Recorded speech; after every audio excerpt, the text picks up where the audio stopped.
He called me incompetent. He said I was lazy. He told me, straight to my face, that he knew I had no interest in doing quality work and that I was not easy to fool. He was shouting.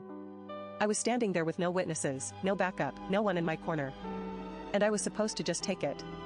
I didn't. But let me take you back to the beginning, because this story doesn't start with a bar and a drink and a man who suddenly wanted to be charming. It starts with a job offer that wasn't what it looked like, a boss who thought screaming was leadership, and a young woman who quietly decided she was worth more than any of it. I was 28. I had a degree in literature. I loved words, stories, language. Numbers were not my world. So when I got hired at this company, I asked questions. I was told the role would suit my background. I was told it would be a good fit. I believed them. It wasn't a good fit. It was the opposite. The job was heavily numbers-based, full of data, reporting, figures. I had been misled from day one. But here is the thing about me. I don't give up easily. I needed the money, yes. But I also have a certain kind of stubbornness in me. So I stayed. I learned. Slowly, carefully, step by step.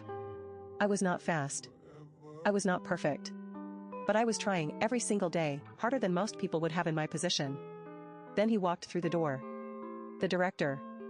I'll call him Marcus, because I refuse to give him the dignity of a real name in this story. Marcus was 44 years old. Senior position. Big office energy. The kind of man who walked into a room and expected everyone to go quiet. And most of them did. He had that presence. Tall, well-built, confident in the way that powerful men get confident when no one has ever pushed back on them. He had read books, knew things, could hold a conversation. On the surface, impressive.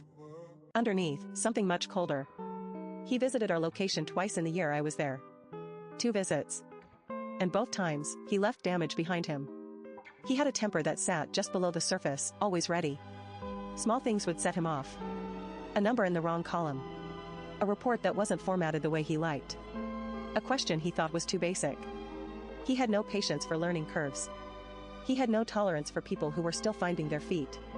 In his world, you either performed at his standard immediately or you were a problem. I was a problem. He made that very clear. The first time he addressed me directly, I felt the shift in the room. My colleagues went quiet. Eyes dropped. People suddenly found things to look at on their desks. Nobody wanted to be in his crossfire. And he had chosen me. He called me incompetent. Not in a quiet, professional way. Out loud. With force. He said he could tell I had no real interest in delivering quality. He said he was not the kind of man you could fool. He warned me he was watching. And then he raised his voice. Not a little. Fully raised it. The kind of volume that makes your chest go tight and your face go hot. I want to be honest here. I was scared. I'm not the kind of person who scares easily. I have dealt with difficult people my whole life. But this was different. This was a man with power over my job, my income, my professional reputation, and he was using all of that like a weapon. In front of people. Without any real proof that what he was saying was fair. But here's what I also knew in that moment. I was not wrong for being a slow learner in a job I was lied to about. I was not lazy. I came in every day. I asked questions. I worked through my confusion instead of hiding from it. I had not been given the support or the correct role description, and I was still showing up. So when he paused, I spoke. I told him to cut it off. I told him to change his attitude. I said it clearly and directly. Not with anger. With a kind of quiet seriousness that surprised even me. He stopped. Just for a second. I saw it.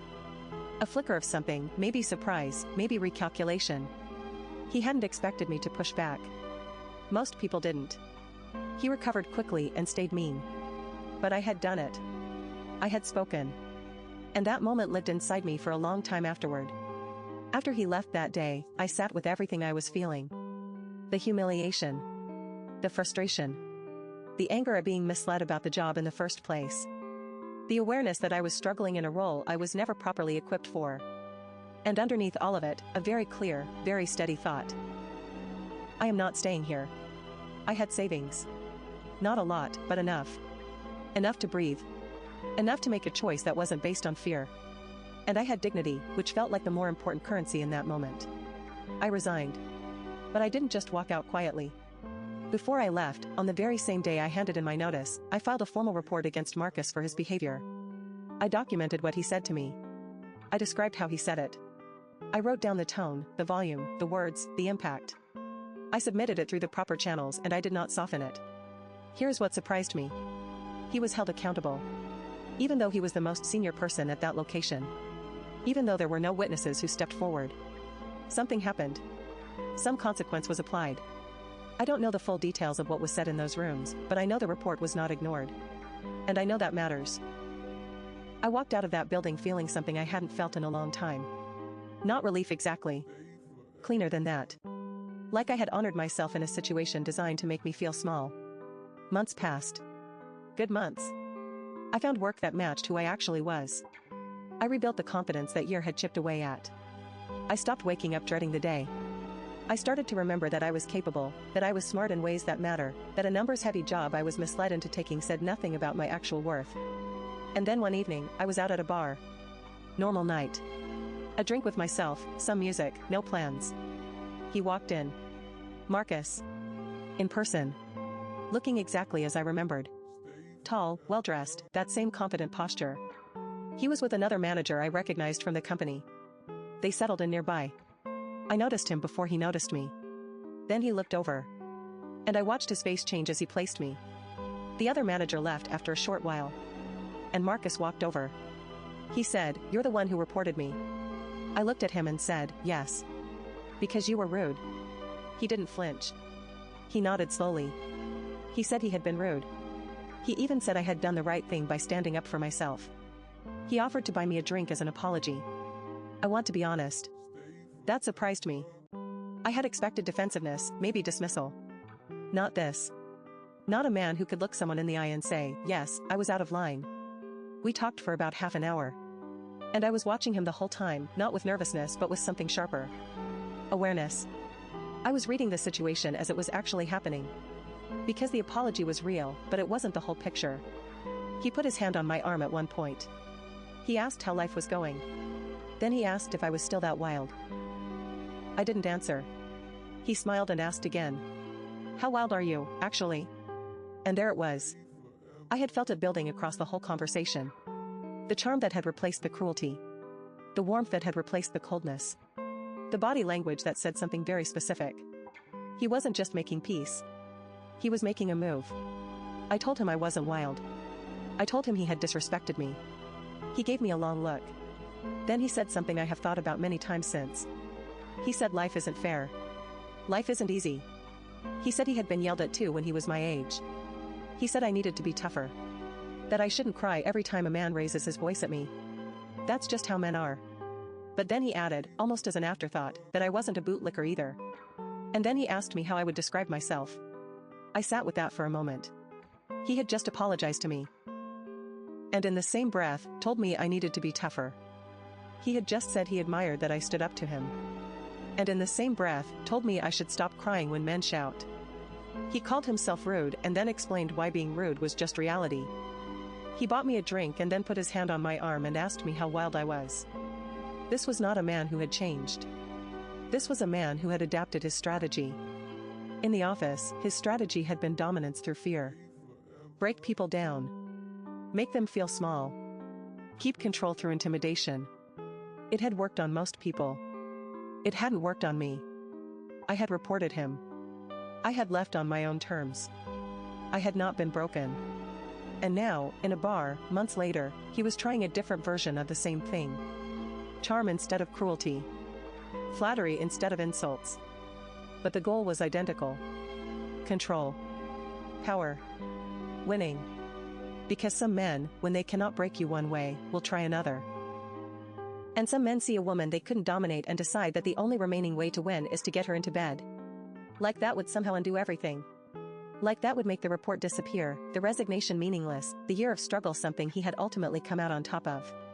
I understood all of this very clearly standing in that bar. I thanked him for the drinks. I said goodnight. And I walked out. Not because I was scared of him anymore. I want to be clear about that. I left because I knew exactly what was happening and I had no interest in playing a game I had already won. Here's what I want to say about that night. If I had not known him, I might have fallen for it.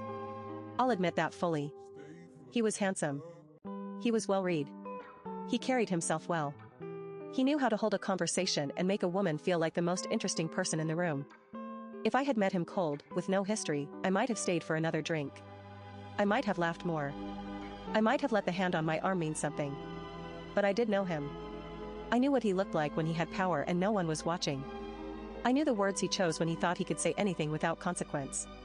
I knew the tone of his voice when he decided someone was beneath him. I knew what it felt like to be on the wrong end of his judgment.